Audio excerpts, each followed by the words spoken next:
Post resuming its services may not mean a guaranteed delivery date. A blast of winter interrupts summertime temperatures. Can we expect more snow soon?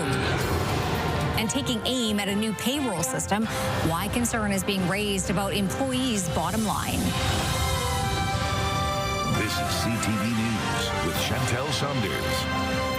Good evening. The ongoing Canada Post dispute has many feeling frustrated as they try to navigate the uncertainty. Residents are being warned there will likely still be delays and patience will be key. Hallie Mandrick explains. As the union representing Canada Post workers has shifted to rotating strikes, Canadians can expect to see some mail, but delays and backlog will continue to be a challenge. I'm holding off on my donations because the mail's not moving.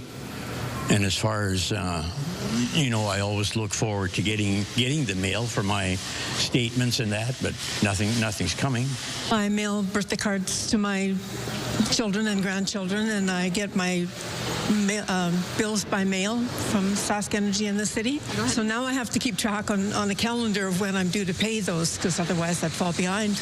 It's also unfortunate news for folks waiting on personal documents, such as a driver's license. As of right now, we're still just kind of unsure about how much of a delay we're going to be dealing with when it comes to getting those documents out to people, with rotating strikes still ongoing, but we'll have a little bit of a better understanding of what that delay looks like in the weeks to come.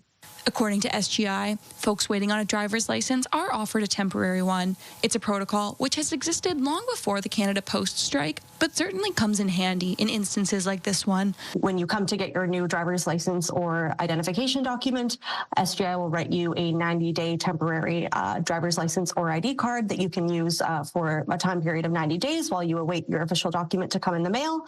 As the future of the strike remains uncertain, those who spoke with CTV say they're remaining optimistic while being mindful that the upcoming holiday season could be impacted. I'm glad to hear that at least there's going to be some delivery now with rotating strikes, so should be getting some mail, which I'm glad to hear. I buy my Christmas presents and mail them to my grandkids. I'll have to figure out another way to get my presents to the kids. Hallie Mandrick, CTV News, Saskatoon. Parts of Saskatchewan got their first taste of wintry weather over the Thanksgiving weekend, and Mother Nature didn't disappoint with significant snowfall accumulations and power outages in some areas. As Carla Shinkerick reports, crews worked over the long weekend to rectify the problem. The Thanksgiving weekend storm served as a reminder that winter weather can arrive early in Saskatchewan. This video taken east of Tisdale, that's also one of the hardest hit areas with a power outage. Did knock out power to, at the height of it, about 8,500 customers, going from as far south as Regina, Weyburn area, all the way up to Nipawin, Tisdale, Yorkton, Melfort. It started with a special weather alert issued Saturday morning, and that materialized with rain, wind, and snow across the province. The outages result directly from the storm, so you'd have the ice and the snow buildup combined with the high winds causing damage to some of our structures and lines, as well as bringing trees down onto power lines, causing the outages. The weather shift was drastic. We had quite the change over the Thanksgiving long weekend with very warm temperatures to start the weekend out, but then a swift switch into more wintry weather. As we rolled through the weekend, there was a system that moved up from around the Montana area, bringing with it all of that moisture. Significant rain was expected late Saturday night across the southern part of the province. By Sunday afternoon, that rain turned to snow. Regina, seen here, saw about 2 centimeters, with Saskatoon the same, but it was worse in other parts. The Island Falls area, 14 centimeters, Nipawin, 11 centimeters, and Hudson Bay, 9 centimeters. McGregor with Sask Power tells us the power was restored for customers by the end of the day Monday. As for what's in store for the rest of October, pretty seasonal temperatures and a kind of quieter weather pattern for the Saskatoon area. A little bit of unsettled weather into southeastern Saskatchewan, so some moisture there. She says the odds are good that Halloween will be snow-free for most areas, but stresses that it's still more than 2 weeks away and that could change. Carla Shinkerick, CTV News, Saskatoon. Another earthquake was felt in southeastern Saskatchewan for the second time in less than 3 months. According to Natural Resources Canada, a magnitude 3.7 earthquake struck 18 kilometers northeast of Esterhazy at about 11 o'clock Sunday night due to what they call a suspected mining event. Mosaic, which runs a potash mine in the area, says the epicenter was north of their K3 mine workings. All employees were accounted for and safety checks were conducted. There were also power outages on the weekend in the Esterhazy area, but that was from the snowstorm. The earthquake happened after the power loss.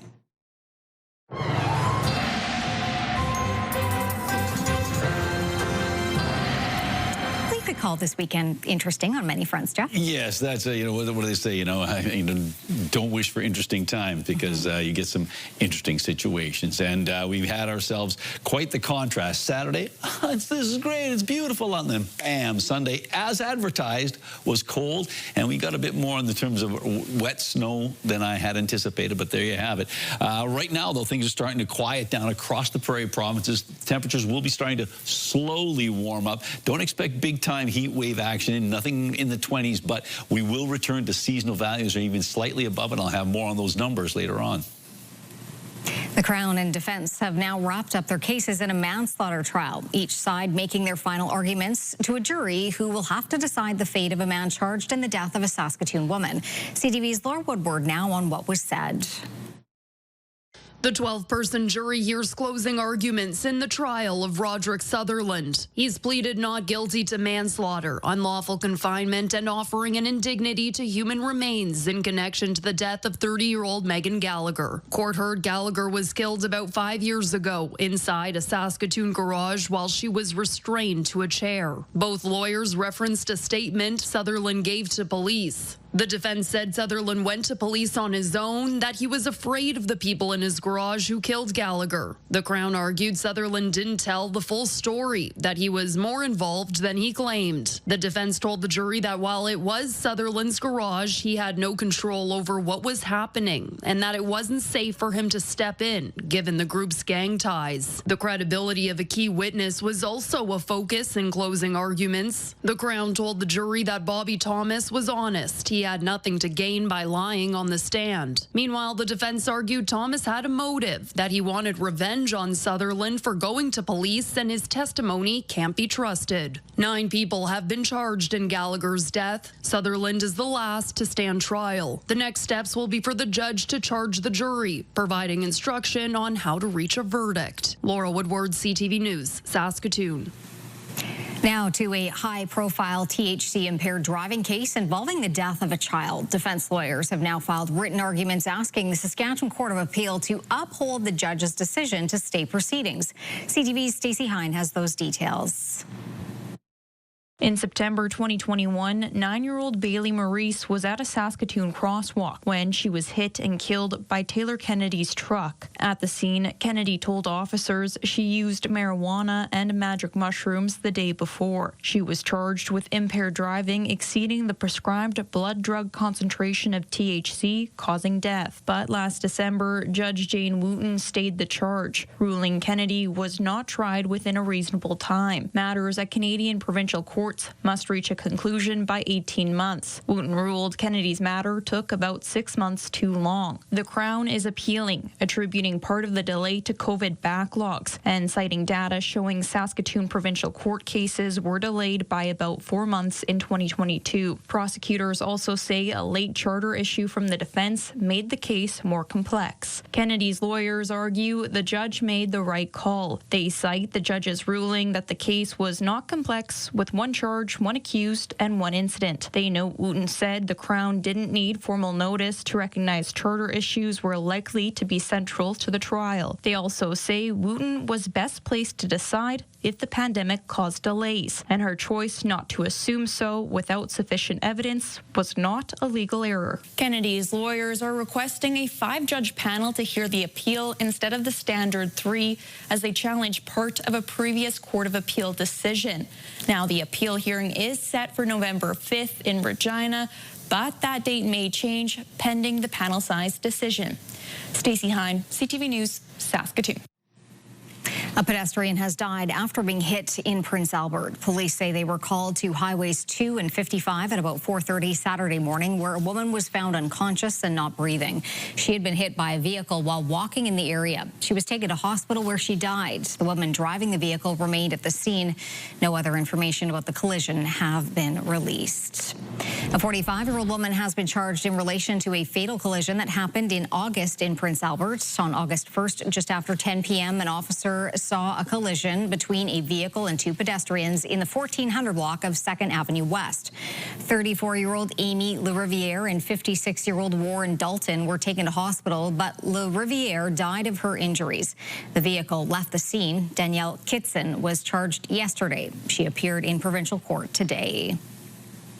The province says just over 24 temporary housing units are being delivered to Denair Beach to support residents displaced because of wildfires earlier this year. Hundreds of homes were destroyed by the fires this past summer, which forced around 20,000 people to be displaced across the province.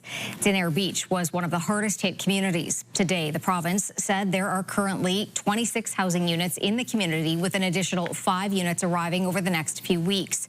In a statement, Denair Beach Council says the temporary units are a critical part of supporting residents. It also thanks the town of Creighton in providing space to accommodate the majority of housing units the Saskatchewan Public Safety Agency has provided. The province says cleanup on 218 lots is nearly complete, and over half of the lots have been backfilled. 2 people are suffering from serious injuries after being stabbed in separate incidents over the weekend. Police were called to the 800 block of Bedford Road just before 7 o'clock Saturday morning. A 40-year-old man had been stabbed and was suffering from serious injuries. There is no word on whether anyone has been arrested. And a 47-year-old man was sent to hospital in serious condition after being stabbed in the 1300 block of 20th Street West. Police say the stabbing was the result of intimate partner violence. A 19-year-old woman is now facing charges of aggravated assault and robbery after she is alleged to also have taken the victim's cell phone. A dramatic scene along 8th Street following a fire at a drive-thru.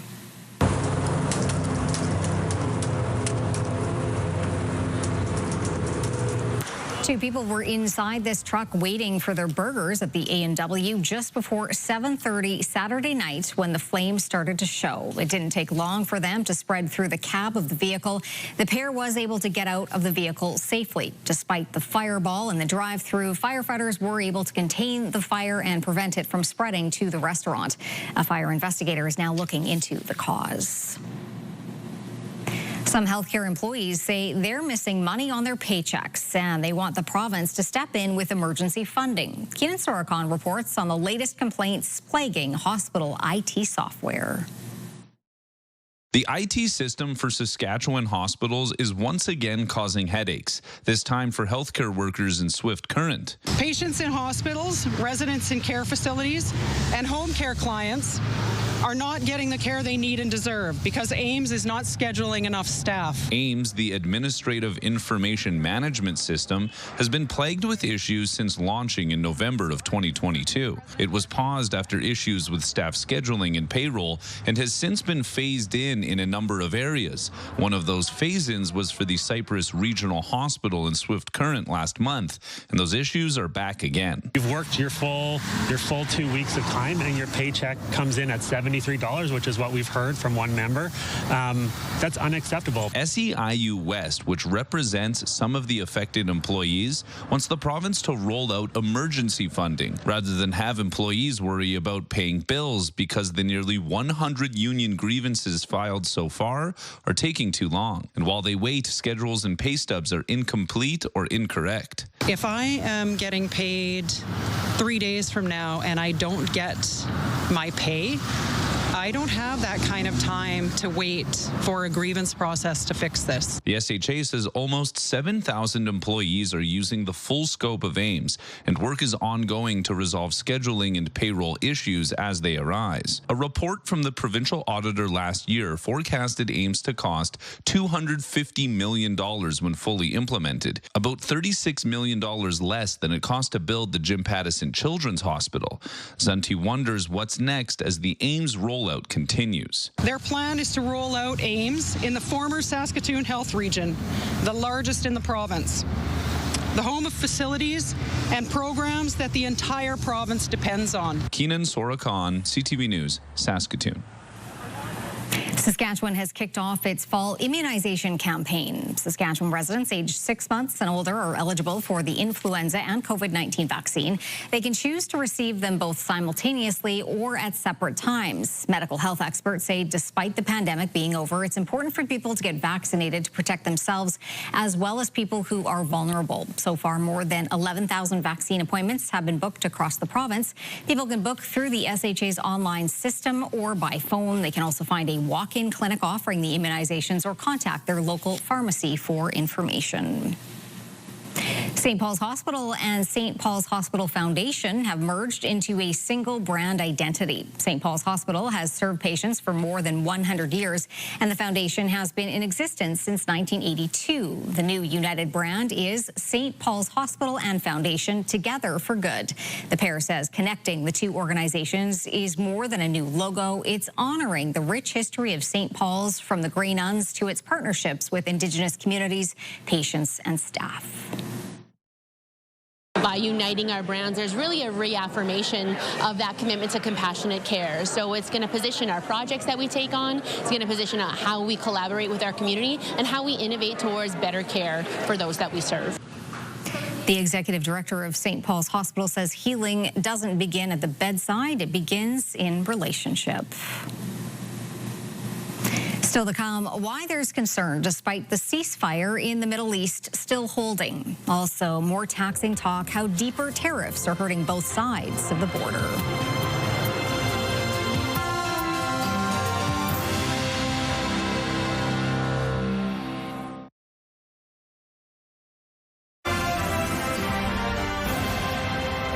You're watching CTV News Live from downtown Saskatoon. Thanks for staying with us.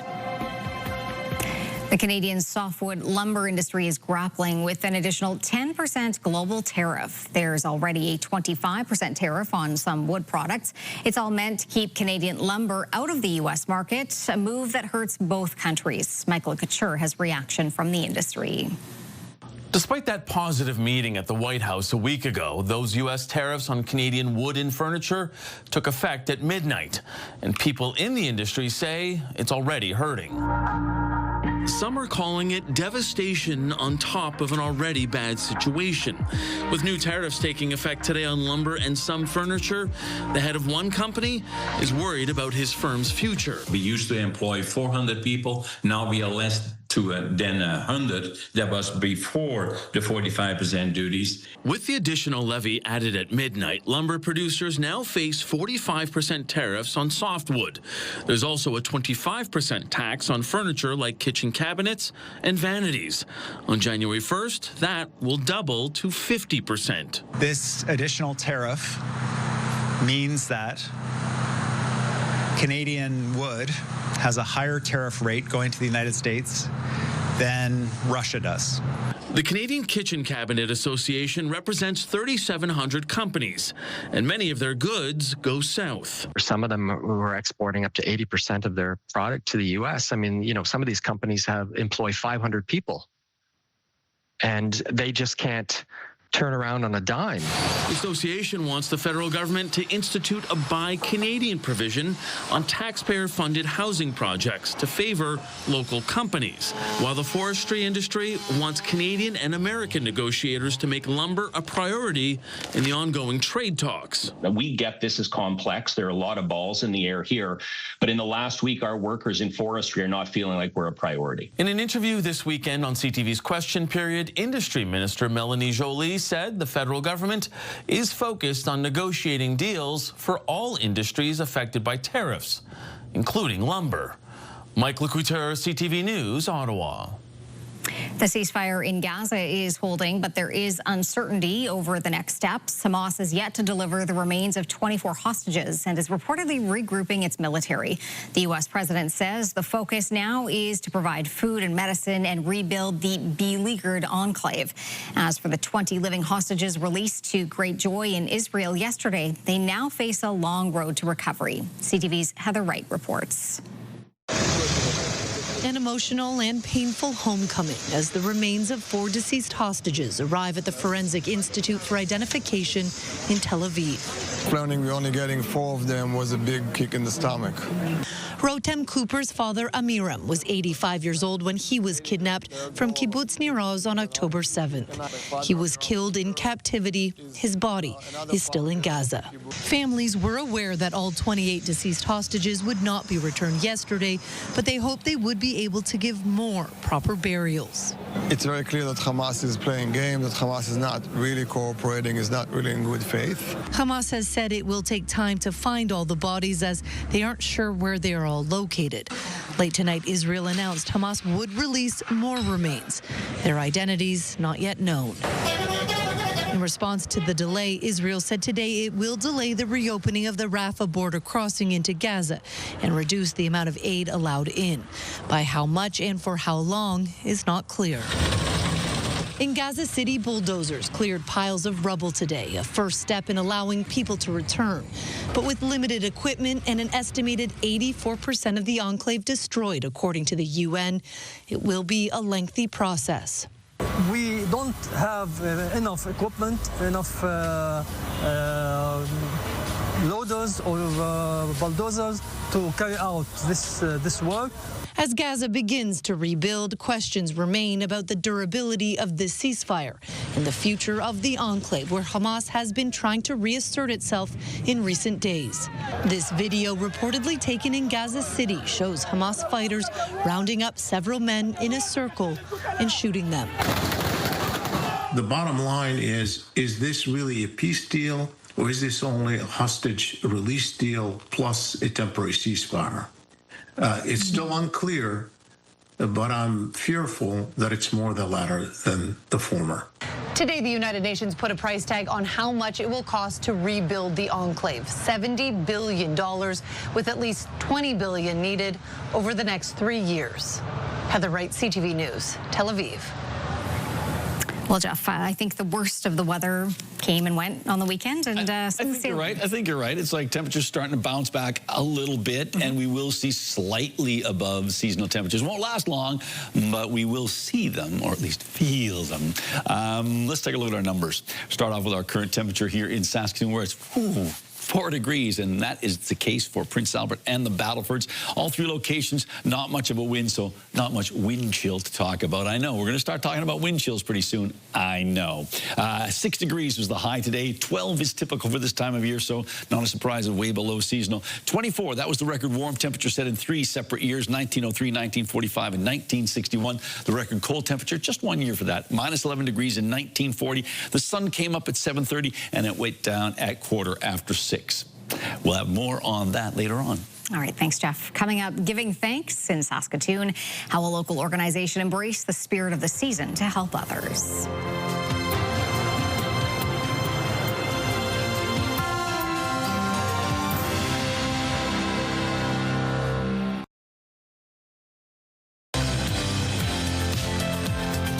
Stroke Foundation is celebrating a cardiologist. Wednesday on Your Morning Saskatchewan, learn about the work of Dr. Lori West and why she's being celebrated this month.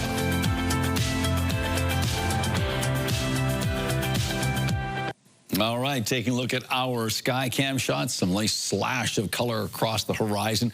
You know, we've had ourselves, at least in terms of the sky conditions, pretty nice day today, but it has been cold, and it's going to continue to be on the cool side for at least a couple of days, and then the temperatures are going to start to bounce back. So let's take a look at our satellite and radar shot here, and really not a lot to show you in terms of active weather. Things are really quite quiet across Western Canada. There might be a little something showing up in the lower mainland and southern British Columbia and parts of Vancouver Island in terms of precipitation in the form of rain. But across Alberta, Saskatchewan, and Manitoba, really not a lot of precipitation anticipated as we roll into at least the next couple of days. On to our current conditions, just to recap, 4 degrees in Saskatoon, Prince Albert, and the Battlefords, not particularly windy. The hot spot in the province, 9 degrees in Coronach, Loon Lake, was the cold spot at minus 10. Around the province we go. Currently, it is 5 degrees in Lloydminster, 3 in Swift Current, 7 in Moose Jaw and Estevan, 6 in Regina and Yorkton. A closer inspection exception of the central part of the province. Temperatures really don't vary all that much, just 3 degrees, from 2 degrees to 5 degrees. Most locations in and around 3 degrees. Up north, does it warm up? No. Well, look at that. 6 degrees in Buffalo Narrows and La Ronge and South End. Otherwise, a little cooler than that, but no one is on the minus side on this part of our map. And down south, it's quite chilly in East End, where it's just 1 degree right now. It's a little warmer in Coronach, 8 degrees. And as you can take a look at the rest of the map here, most locations in and around 5 or 6 degrees. So let's take a look at our futurecast. Well, the computer modeling indicating that we are expecting moderate winds tomorrow and a little bit of precipitation. I mean, just a little bit showing up in southern Saskatchewan, so we don't expect a lot in the way of rainfall, and we're certainly not anticipating snow. Now on to tomorrow for the forecast for northern Saskatchewan. Cloudy or mainly cloudy skies, 12 degrees in La Ronge, 8 in Stony Rapids, 11 in Buffalo Narrows, 9 in Key Lake, so certainly La Ronge and Buffalo Narrows above seasonal values. Temperatures of around 10 or 11 degrees for west central Saskatchewan with a mix of sky conditions. Is it a little warmer? Yes, but just a little bit warmer in the southwest. And Swift Current, a slight chance of some showers. We saw that on the computer modeling. We're not anticipating a lot of rain there.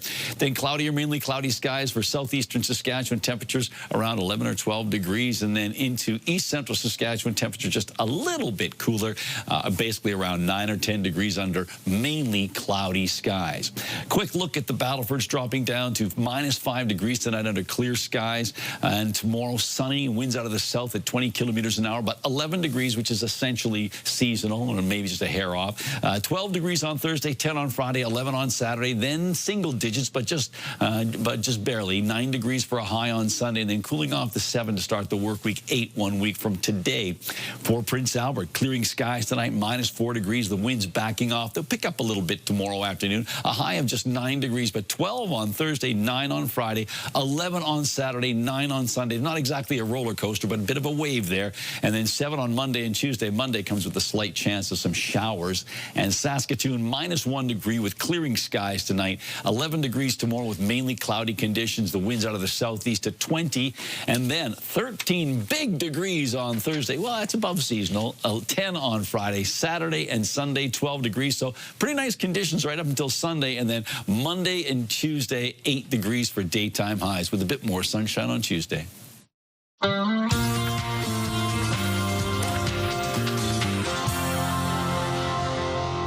You play very well. Oh, yeah? So do you. Oh, God, what a dumb thing to say, right? I mean, you say it, you play well, and then right away I have to say you play well. Oh, God, Annie. Well. Tributes are pouring in for Diane Keaton, who died over the weekend. Keaton won an Oscar for her role in Annie Hall and was also celebrated for her performances in Father of the Bride, The First Wives Club, Baby Boom, and The Godfather, among many others. She was also nominated for Best Actress, for a Best Actress Oscar for Reds, Something's Gotta Give, and Marvin's Room. There's no word on what caused her death. Diane Keaton was 79.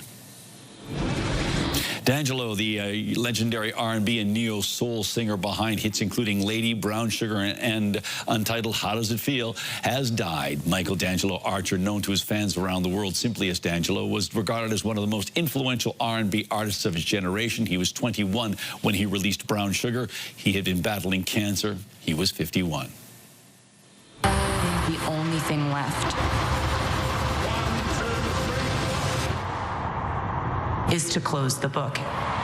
Taylor Swift fans will soon be able to relive her final show on the Eras Tour. That final show was in Vancouver and is coming to Disney Plus this December as Taylor Swift, the Eras Tour, the final show. It's coming out alongside a 6-part docuseries about the historic tour. Canada was the final country for the 149-show, 20-month-long tour with a run of shows in Toronto and Vancouver. The concert film, as well as the first 2 parts of the docuseries, drops on December 13th, which is anything but a coincidence because it's Taylor Swift's birthday. She is turning 36. All right. 36! 36. Where did the time go? There you go. Zoom, zoom. All right. Time for Pick of the Day. What do you have? We have 4 pictures today, and we're going to start off with this one. We had some great pictures submitted. This one comes to us from Kevin.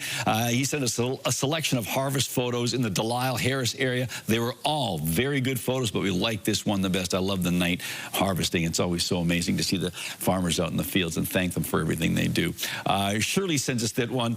She says, Garden flowers in October. Now, she took this picture on October 8th in the Queen Elizabeth neighborhood in Saskatoon, and I'm pretty sure it wasn't looking like this on Sunday. So, in her garden.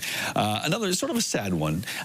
This one from Carl and Sandy Nelson. Hi, Jeff. Had my 2 little dogs at the dog park on October 14th, 2024. The morning after we got home from vacation. All was well until the end of the walk when PJ collapsed and passed away in my arms. As she was 16, it was not unexpected, but we feel she waited until we got home. And I'm sure that's exactly what it was, Carl and Sandy. So sorry for your loss, and thank you for sending that tribute to your dog, PJ. And finally, from Denise Peters, Candle Lake, October 10th, nature showing off. And if you'd like to share an image with us, you can do so by sending it to cfqcnews@ctv.ca. Still to come on CTV News, Saskatoon offers its support. How one organization opened its doors to offer a hot meal on a cool day.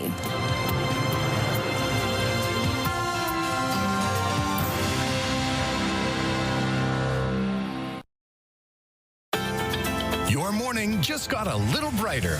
Start your day with CTV Your Morning, and you could win $20,000. For your chance to win, watch CTV Your Morning Saskatchewan, weekday mornings 6 to 9.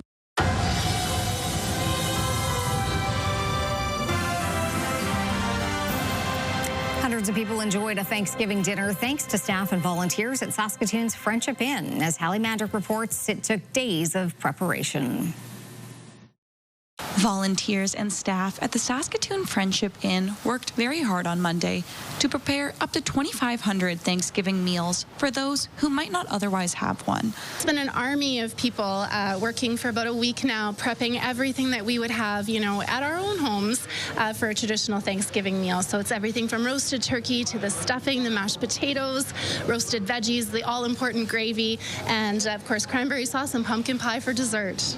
Herman says Thanksgiving is often the busiest day of the year at the Friendship Inn, and while it takes a lot of preparation, the community response is encouraging. People are really grateful to have a place to go, to celebrate, a holiday like this, the same as we would with our friends and family. While Thanksgiving is a particularly busy day, Herman says the other 364 days of the year also require a lot of help. We love our volunteers. They are the lifeblood of what we do here at the Friendship Inn. It's about 1,300 hours of volunteer time every single month, regardless of what's happening. Any random day in February or July, we need those helping hearts and hands. The Friendship Inn operates 365 days a year and fundraises about 95% of its operating costs. Anyone looking to donate food or funds can either do so in person or online. Hallie Mandrick, CTV News, Saskatoon. When we come back, celebrating fashion in Saskatchewan, and later the scary and the spooky south of Saskatoon.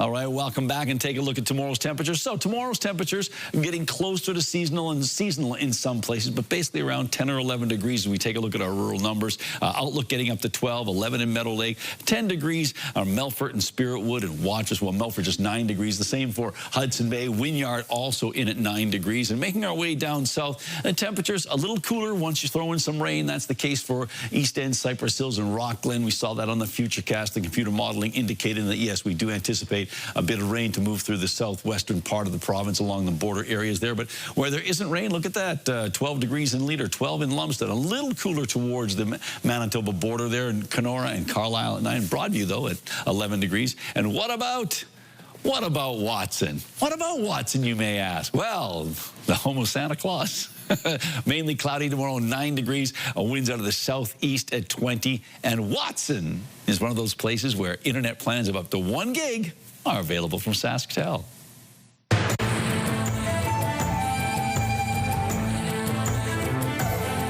Greetings, everyone. Style and creativity were front and center as the Fashionata Fashion Show made its return to Regina. The event brought designers and models together in celebration of Indigenous Fashion Week. CTV's Damian Smith tells us more. In 2016, Chelsea Rousset started the first edition of Fashion Native in Regina as part of International Indigenous Fashion Week. Celebrating Indigenous fashion is needed, and not so long ago we weren't allowed to celebrate this, and now here we are on a stage and showcasing it to a lot of people. Since then, the show, which features a runway model style, has traveled around the world. This is the first time since 2016 that it's returned to its roots. For fashion designers, this is a big opportunity for them to show off their creativity. I am so nervous, oh my goodness. I came all the way from Kelowna, so my nerves have been all over the place. Back in May, I would never have thought this was possible. 6 designers participated, showing a range of clothing. Some models are more experienced, while others are just getting started. When you're out here, it takes a lot of guts. We all deal with insecurities and stuff that we carry from other lives or our ancestors. Intergenerational trauma is real, and when you're scared, it's the greatest opportunity to be brave. Rousset understands the industry from both sides. She started as a model herself, but realized that she prefers to work behind the scenes, and that's how Fashion Native was born. Rousset has loved seeing other models transform from the makeup room to the stage. When we do rehearsals or when we do trainings, just seeing them being shy and quiet and then coming on stage and just blooming. Fashion Native plans to come back to Regina again next year to provide more opportunities for Indigenous designers, models, and more to showcase their talents on the runway. Damien Smith, CTV News, Regina. If you have a story you would like to see in this segment, here's how to reach us. You can contact me by email, and you can also watch past episodes and segments of Indigenous Circle on our CTV Regina and CTV Saskatoon websites. Indigenous Circle, brought to you in part by Saskatchewan Indigenous Enterprise Foundation, growing the First Nation entrepreneurial spirit. 2 key pieces of the Saskatchewan Roughriders organization will be returning. The team's GM and head coach have signed contract extensions. Donovan Mace has more. Just days after clinching first place in the West and earning the right to host the division final for the first time in 6 years, General Manager Jeremy O'Day and head coach Corey Mace rewarded with 2-year contract extensions. We're trying to achieve home playoff games and put ourselves in positions to win Grey Cup. So certainly excited to continue to do that. But come to work and represent this organization and this fan base, the historic meaning of what that S means to this league and obviously this province. It's dream come true kind of stuff, man, and don't take it lightly at all. Now, should O'Day remain at the helm of the football operations side of the team for the duration of this contract, he will enter his 3rd decade with the green and white, spending the past 7 as general manager. Got to experience it when things are tough. You obviously you find out a lot of things about yourself when you go through challenging times and about people, and it just motivates you to do better. O'Day hiring Mace ahead of the 2024 season, and together the team has already amounted 21 wins, just 12 losses, and a tie, along with 2 West Final appearances in as many seasons. Ultimately, it just comes down to the decision, and it was a quick conversation. I'll put it like that. So.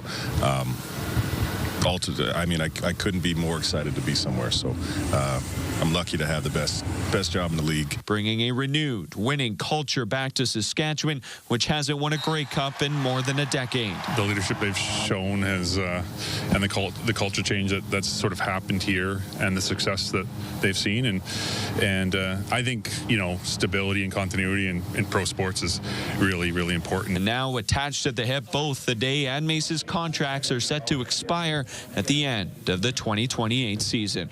Donovan Mace, CTV News, Regina. A key deal in the gas sector is on track to be finalized by the end of the year. Morella Fernandez explains. The deal that would allow Sunoco to acquire Parkland has passed a key hurdle. The $9 billion U.S. agreement would allow Sunoco, an American fuel distributor, to take over Parkland, a retailer and refiner based in Alberta. It has passed a review under the Investment of Canada Act, which weighs the benefit of foreign ownership in a Canadian company. Here are the closing numbers for the day. The Canadian dollar didn't change much. It ended the day at 71.21. West Texas Intermediate crude is down 80 cents to 58.27. Western Canadian Select is down more than $2 to 47.77. And the TSX shot up over 500 points today, sending it back up over 30,000. Those are your business headlines. I'm Morella Fernandez. Turning to local gas prices now, the average price in Saskatoon, $1.27.9 a litre. The lowest price in town, $1.19.9. On Saskatchewan markets, Cameco jumped $9.60, and Nutrien finished the day at $81.44. Coming up, a Saskatchewan city makes a musical list.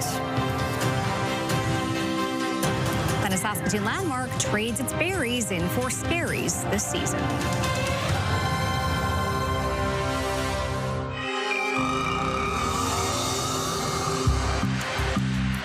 Hey there, Derek Chesney here with the Saskatoon Crime Stoppers.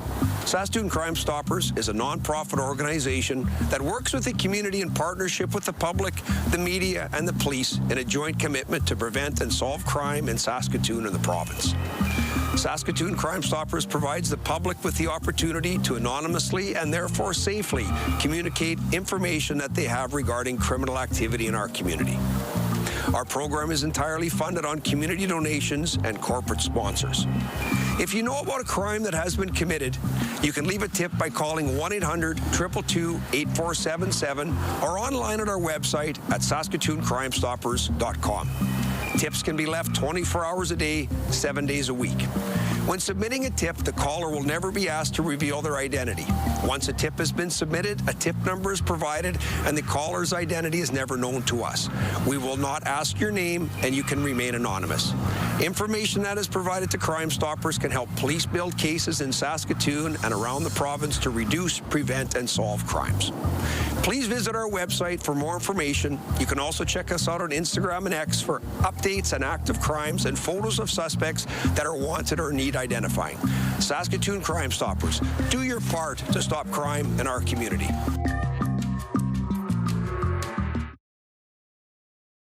Select Hair Services brought to you by Sage, the beauty bar.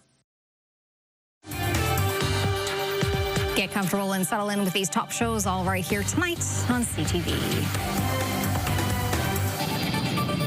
Well, Saskatchewan City has made the short list, hoping to win a national title and host a Juno Award-winning band.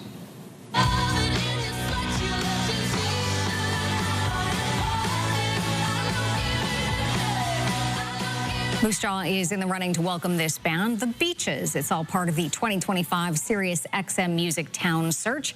The national contest saw 470 Canadian cities nominated. That list has been whittled down to 8, which includes Moose Jaw. Now Canadians have 10 days to cast daily votes for their top town by logging into Sirius XM's website. The winner will host a Beaches concert and have bragging rights as one of Canada's most musical cities. So vote and vote. Go Moose Jaw, go. There you go. All right, well, a local favorite has returned in time for the season. Spooky sights and scary scenes fill the Berry Barn as its annual haunted house has returned for the year. While the haunted house has been an annual staple for over a decade, organizers say it's different every year. The space is a greenhouse the rest of the year, but right now the halls turn haunted for about 3 weeks. We've been doing it 10 or 11 years. This year we mixed it up quite a bit. We made it tighter. Corners are tighter. It's narrower. Filled with a lot more scares than before. If you're brave enough to venture there, it is open noon until 7 p.m. weekends leading up to Halloween. I hope nothing jumps out. You know how I feel about that. You're not like a fan. That. You're not a fan. No, I know. You've experienced that firsthand. No, absolutely. Well, things. Maybe we'll have to go visit one of these places. Well, you go first. You can go ahead of me. I usually have to lead. Anyhow, we've got ourselves improving temperatures. We'll go along. We'll say that. Nothing's going to jump up to where we were last week, but just 2 degrees tomorrow at 9 a.m., 6 by noon. Mid-afternoon, maybe around 10 degrees, mainly cloudy skies, and 9. That is seasonal, just slightly below seasonal, and a bit breezier later in the afternoon. But not bad. I mean, all things considered. All things considered, yeah. But I think I think we're done with any kind of flowers or anything else. Like that's that for the season. I saw people gathering in their flowers. Yeah, it's I like know. bye-bye flowers. Well, one can always hope, right? Exactly. What's these flowers? They're haunted flowers. There you go. Okay. Thanks for watching. Have a great night.